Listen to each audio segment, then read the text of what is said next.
नमस्कार दोस्तों, आज फिर अपने अगले चैप्टर की बात करने जा रहे हैं, जिसके अंदर हमने कल देखा था ज्योग्राफी के अंदर कि जलवायु जलवायु के साथ साथ हमने उसके अंदर देखा था भौतिक भूगोल, मानव भूगोल और उसका जो पिता था उनसे पहले, वो सब हमने कल थोड़ा बहुत पढ़ लिया जिसके बारे में। तो आज अपने इसको थोड़ा और अच्छे से करके चलते हैं। तो बिना टाइम गवाए अपना स्टार्ट करते हैं। तो सबसे पहले हमने कल देखा था देशांतरों के बारे में। आज हम देशांतर को छोड़ के हम अपने आज पढ़ेंगे अक्षांश के बारे में। हम पढ़ेंगे अक्षांश।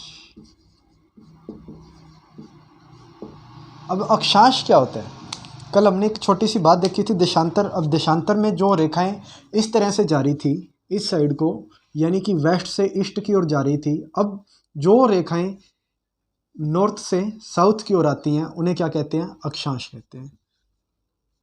हमने देखा जो देशांतर रेखाएं थी वो हमारे जलवायु को डिवाइड कर रही थी, जलवायु के साथ साथ लोगों की रहने की जो वो क्या कहते हैं जनसंख्या वितरण को प्रभावित कर रही थी। लेकिन हम जो बात कर रहे हैं आज अक्षांश की, तो अक्षांश के अंदर क्या था इसको हम थोड़ा सा पढ़ते चलते हैं। तो अक्षांश में क्या होता है कि मान लो ये एक आपके पास पृथ्वी की संरचना है, ग्लोब है।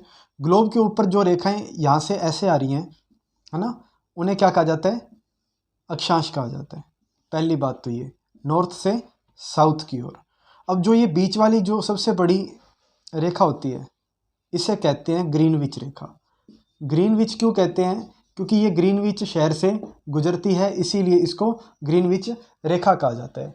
तो सबसे पहले इसको क्या कहते हैं वो देख लो कि ग्रीनविच रेखा होती है, इसको याम्योत्तर भी बोलते हैं। उसके साथ साथ प्रधान याम्योत्तर जिसको बोलते हैं अपने, वो यही होती है। उसके अलावा इसमें क्या होता है कि यह समय निर्धारण करती है, समय को निर्धारित करती है, समय को निर्धारित करती है। अब सेम ऐसी ही रेखाएं हैं जो वो भारत से भी गुजरती है।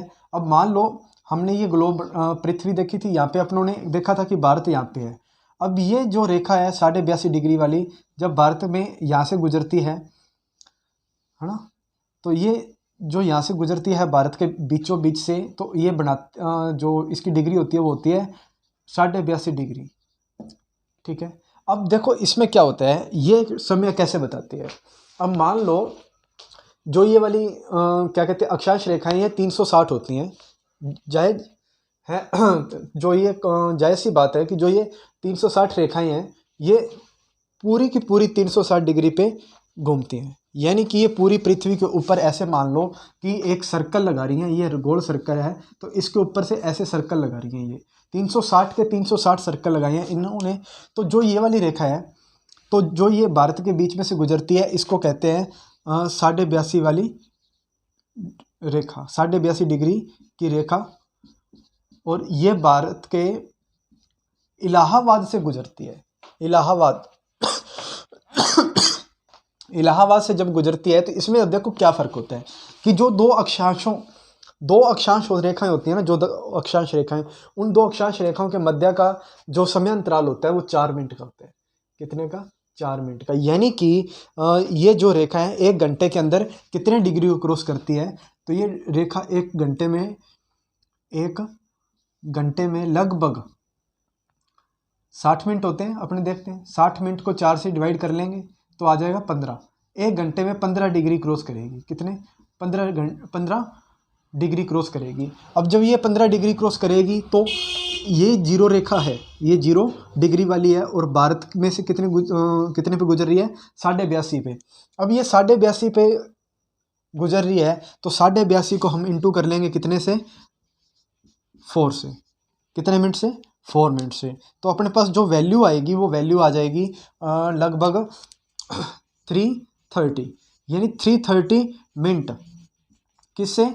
अगर मान लो इस वक्त ग्रीनविच रेखा पर अगर रात के 12 बजे हैं तो हमारा जो समय है उससे 5.5 आवर प्लस होगा।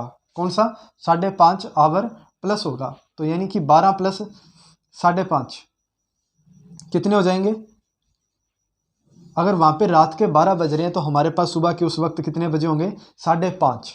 सुबह के 5:30 बजे होंगे। बस जो ये अक्षांश रेखाएं हैं ये समय को निर्धारित करती हैं, जबकि जो देशांतर रेखाएं होती हैं वो किसको? जलवायु, गर्मी, इन चीज़ों को निर्धारित करती हैं, है ना।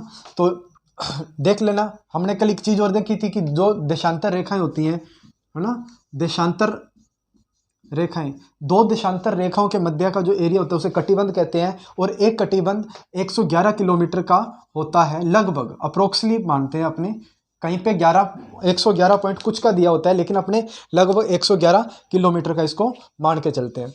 और जो अक्षांश रेखाएं हैं, ये अक्षांश रेखा, दो अक्षांश रेखाओं के बीच का जो समय अंतराल होता है वो 4 मिनट का होता है।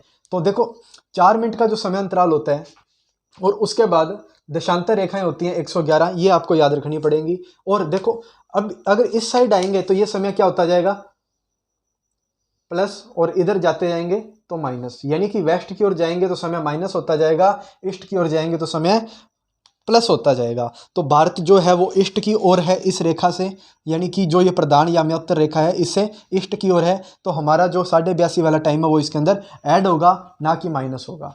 ये बस इतना से बात है जो इसके अंदर अपने को याद रख के चलनी है। तो उसके बाद आती है उचावच। तो अब अपने पढ़ते हैं उचावच क्या होते हैं। तो उचावच जो होते हैं वो देखो आप, कि मान लो हमारे पास पृथ्वी की एक सतह है। पहले तो अपने पृथ्वी की सतह वाले देख लेते हैं। पृथ्वी की सतह हर जगह पे सेम नहीं होती, कहीं पे तो समतल मैदान होते हैं, कहीं ऊंचे पहाड़ होते हैं, कहीं पठारी क्षेत्र होता है। तो वो सब क्या है, पृथ्वी के उचावच हैं, कि पृथ्वी कहीं पर भी समतल या एक जैसी नहीं है, वो तो है उचावच। अब बात करते हैं हम कि जो पृथ्वी की एक परत है, ये वाली परत मान लो आप, कि जो ये वाली परत है ना, ये उच्चावच वाली परत है।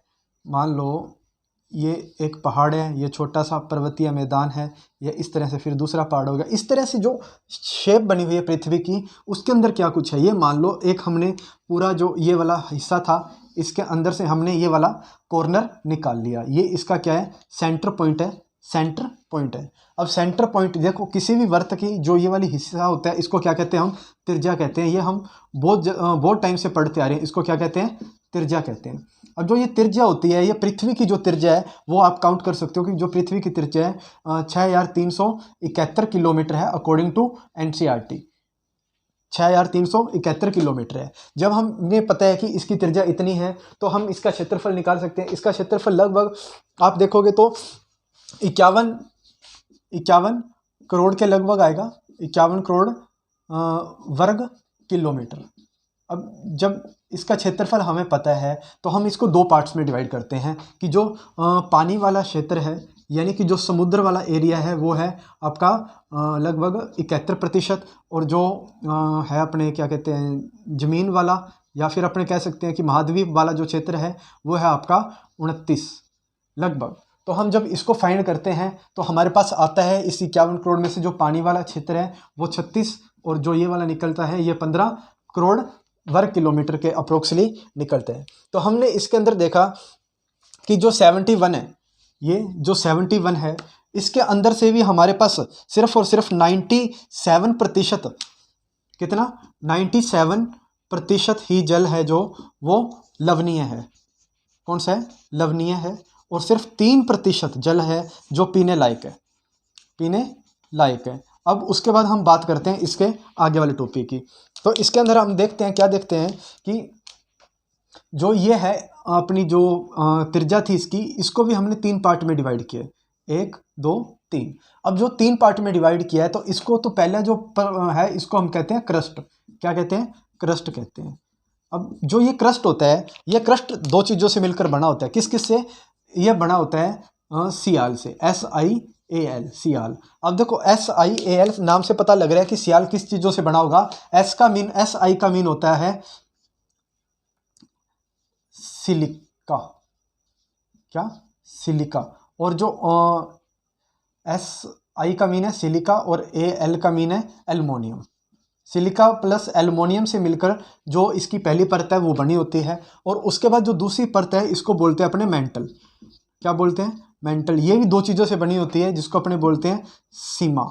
तो इसके अंदर क्या होता है, एक तो होता है आपका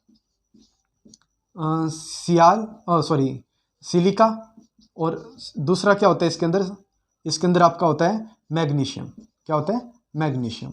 देखो दो चीज़ों से मिलकर बनी होती है ये सियाल क्रस्ट, दो चीज़ों से मिलकर बनी होती है, और सिलिका भी दो चीज़ों से मिलकर बनी होती है, और जो तीसरी परत है उसका नाम है कोर। ये कोर होती है, ये बहुत ज़्यादा हार्ड परत होती है जो कि चुंबकीय है, चुंबक वाले गुण पाए जाते हैं ना जिन धातुओं में, उनसे मिलती है, जैसे मिलकर बनी होती है। गोल्ड हो गया, जैसे प्लेटिनम हो गया, है ना, लोहे के अंश पाए जाते हैं, तो ये सबसे स्ट्रॉन्ग होता है। जाहिर सी बात है कि जो पृथ्वी की ऊपर वाली जो परत होगी क्रस्ट, इसका घनत्व कम होगा, इसका थोड़ा ज़्यादा होगा, और इसका बहुत ज़्यादा घनत्व होता है। जो ये केंद्र में होती है, ये कोर होती है, जो इसका जो घनत्व होता है वो ज़्यादा होता है, और ये मेंटल होती है जो ये थोड़ी कम होती है, जबकि और ये वाली होती है, ये बिल्कुल ही कम घनत्व वाली होती है। इसी के साथ आपको ये क्लियर हो गया होगा, मुझे लग रहा है कि जो इसकी त्रिज्या होती है वो 6371 किलोमीटर होती है। 3 पार्ट होते हैं इसके, एक क्रस्ट, दूसरा मेंटल, और तीसरा अपने कोर। अब जो ये क्रस्ट है, क्रस्ट को भी दो भागों में बांटा जाता है। एक तो जो ये है अपर, और ये लोअर, यानी कि ऊपरी क्रस्ट और निचली क्रस्ट। मेंटल को भी दो भागों में बांटा जाता है, ऊपरी मेंटल, निचली मेंटल। अब जो कोर है इसको भी दो भागों में बांटा जाता है, बाहरी मेंटल और अंदरी, यानी अंदरूनी मेंटल, या फिर इसको बोल सकते हैं अपने इनर, है ना, inner mental, sorry core, inner core बोलते हैं इसको। तो देखो ये छोटी छोटी बातें, इनको याद रखना, ये इसके अंदर कभी कभी पूछ ली जाती है। वैसे तो ये 11th का बहुत विस्तृत टॉपिक है, लेकिन अपने थोड़ा शॉर्ट में है, टाइम की कमी है अपने पास, तो अपने शॉर्ट में इसको लेके चलते हैं। उसके बाद जो हम बात करने जा रहे हैं वो जा रहे हैं मगन डाल की, कि मगन डाल कैसे होते हैं। अब देखो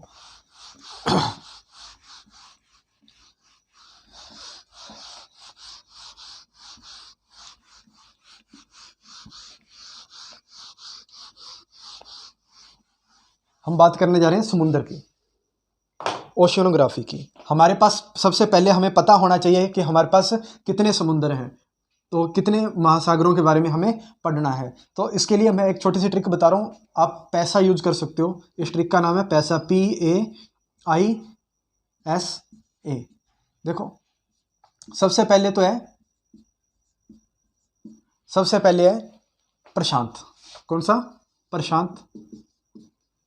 प्रशांत महासागर। इस प्रशांत महासागर को हम सबसे बड़ा महासागर कहते हैं, महासागर। अब जो दूसरे नंबर पे आता है वो आता है आपका अटलांटिक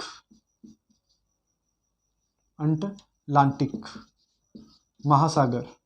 और जो तीसरे नंबर पे आता है वो है इंडियन ओशियन, यानी इंडियन ओशियन यानी कि हिंद महासागर। जो चौथे नंबर पे आता है वो आता है आपका साउथ ओशियन। तो जो ये साउथ ओशियन है इसे हम कहते हैं दक्षिणी सागर या महासागर, लिख लो। उसके बाद जो लास्ट वाला है इसे अपन कहते हैं आर्कटिक महासागर। अब देखो जो ये है, ये देखो पांचों के पांचों याद रखना, प्रशांत, Atlantic, Indian, south and Arctic. अब देखो सिंपल सी बात है, अब ये पांचों के नाम जब अपने को पता लग गए, अब हम इसको आगे पढ़ते हैं। आगे हम इसके अंदर क्या पढ़ेंगे, तो हम इसके अंदर पढ़ते हैं आगे कि कोई भी जो समुद्र, कोई भी महासागर है ना, वो डायरेक्ट क्या होता है, नहीं बना होता। कहने का मतलब क्या है मेरे, वो आप थोड़ा सा गौर करना। देखो हम मान लो एक ज़मीन पे खड़े हैं, ये ज़मीन का टुकड़ा है, मान लो ये लैंड है, आपकी ज़मीन का टुकड़ा है। अब ज़मीन का टुकड़ा डायरेक्ट ऐसे समुद्र में नहीं कन्वर्ट होता, यहाँ पे डायरेक्ट महासागर नहीं होता। तो इसके लिए अपने पास क्या होता है, तो इसके लिए अपने पास एक चीज़ होती है, इसको हम बोलते हैं, देखो जो सबसे थोड़ा सा एरिया क्या होता है यहाँ पे समुद्र के अंदर डूबा हुआ होता है, इस लैंड का जो एरिया थोड़ा सा समुद्र के अंदर झुका हुआ होता है, थोड़ा सा डूबा हुआ होता है, उसको हम क्या बोलते हैं, उसको हम बोलते हैं मगन तट। क्या बोलते हैं? मगन तट। उसको हम बोलते हैं मगन तट। उसके बाद ये थोड़ा थोड़ा ढलान लेने लगता है, तो इसको हम बोलते हैं मगन डाल। मगन मीन डूबा हुआ, मगन डूबा हुआ, तो ये थोड़ा सा डूबा हुआ तट और ये थोड़ी सी डूबी हुई डाल। जैसे ही ये डाल आती है, यहाँ से आने लगती है, तो यहाँ पे अगर इसके साथ कोई मिट्टी वगैरह आई है तो वो यहाँ पे आके जम जाती है, क्योंकि यहाँ पे एक समुंदर समतल मैदान होता है। जब यहाँ पे आके गिरेगी तो यहाँ पे एक थोड़ा सा उत्थान होगा, थोड़ा सा उठा हुआ स्पेस होगा, जिसको अपने बोलेंगे उत्थान। उत्थान यानी उठा हुआ भाग। उसके बाद समतल मैदान शुरू होते हैं। जब जो ये समतल मैदान शुरू होता है, इसके अंदर भी कुछ खड्डे होते हैं, ऐसे खड्डे होते हैं, है ना, ऐसे खड्डे। इनको क्या बोलेंगे हम? गर्त बोलते हैं, गर्त, यानी कि इसको ट्रेंच बोलते हैं। इंग्लिश में बोले तो इसको ट्रेंच बोलते हैं, हिंदी में इसको गर्त कहते हैं। अब देखो, जो ये समतल मैदान के अंदर होते हैं इनको तो हम कहते हैं गर्त, लेकिन जो ये मंद डाल है ना, डाल के अंदर अगर कुछ खड्डे बने हुए हैं तो इनको हम क्या बोलेंगे? इनको हम बोलेंगे क्या क्या कहते हैं उसको, छोटे छोटे जो कोनियन, कैनियन बोलेंगे इसको। क्या बोलेंगे? कैनियन। इसको हम क्या बोलेंगे? कैनियन। तो जो ये कैनियन होते हैं ये डाल पे होते हैं, जबकि जो गर्त होते हैं वो कौन से होते हैं? थोड़े लंबे होते हैं, बड़े होते हैं, और ये कहाँ होते हैं? समुंदर के अंदर, समतल मैदान के अंदर। तो मुझे नहीं लग रहा कि इस पर कोई दिक्कत होगी। बिल्कुल इजी तरीके से बताया आपको कि जो ये लैंड है, लैंड के बाद थोड़ा मगन तट, तट यानी कि जो डूबा हुआ हिस्सा है वो होगा। उसके बाद आएगा आपका मगन डाल, जो कि क्या होगी? थोड़ी सी ढलान वाला एरिया होगा। उसके बाद ढलान वाला एरिया जैसे ख़त्म होगा, थोड़ा सा उत्थान आएगा, ताकि जो मिट्टी वगैरह होती है वो वहाँ जमी हुई मिलेगी, क्योंकि समतल मैदान शुरू होता है तो वो मिट्टी वहाँ पे जम जाती है। उसके बाद समतल मैदान आएगा। समतल मैदान में भी अगर कोई बड़ा सारा खड्डा मिलता है तो उसको हम गर्त कहते हैं, है ना। तो मुझे नहीं लग रहा है कि इसके अंदर कोई दिक्कत होगी। तो आप इसके बाद हम तीसरी जो बात करने जा रहे हैं वो हम वापस आ रहे हैं अपने कल वाले टॉपिक पे, जो हमने कल अधूरा छोड़ा था, जलवायु वाला। हम जलवायु वाले में क्या देखा था? हमने देखा था कि जलवायु को प्रभावित करने वाले कारक कौन कौन से थे। तो हमने कल एक बात करी थी इसके अंदर गैसों की, CO2 की। लेकिन CO2 से पहले हम देख लेते हैं कि ग्रीन हाउस इफेक्ट। एक तो ग्रीन हाउस इफेक्ट यानी कि हरित गृह प्रभाव, ये क्या चीज़ है। दूसरा हम इसके अंदर देख लेते हैं कि ग्रीन हाउस गैसेस कौन सी होती हैं। ग्रीन हाउस गैसेस यानी कि हरित गृह गैसें।